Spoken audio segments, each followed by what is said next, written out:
Alors ça, c'est le sujet de la responsabilité des intermédiaires techniques. On en a déjà pas mal parlé hier, mais il faut comprendre que c'est un truc qui est vieux. C'est un truc qui est vieux au sens où tu as ce problème dans toutes les questions démocratiques touchant à intermédiaires techniques, liberté fondamentale.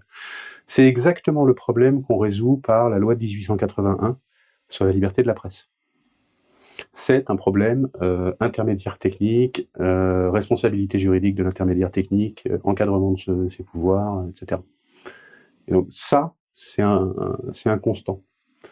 Et c'est un truc que tu vas retrouver comme étant un des piliers d'une merde comme Chat Control, que tu vas retrouver comme étant un des piliers de la neutralité du net. Pourquoi j'insistais autant à l'époque où il y a eu ce grand débat en Europe sur la neutralité du net? Précisément parce que c'est un pilier, c'est un fondamental.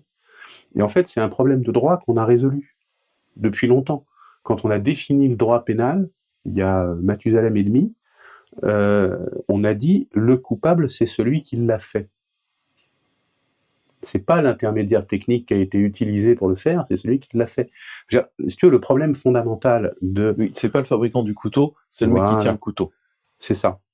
Et après, si le mec qui tient le couteau a été instrumentalisé par quelqu'un qui l'a manipulé, qui l'a forcé, qui lui a donné des ordres, alors il devient considéré comme un outil et on se met à considérer que celui qui a manipulé et qui a donné les ordres est celui qui a agi. Les deux seront condamnés. Les deux seront condamnés, mais il y en aura un qui sera complice et c'est pas du tout dit que c'est celui qui tenait le couteau qui sera considéré comme principal responsable.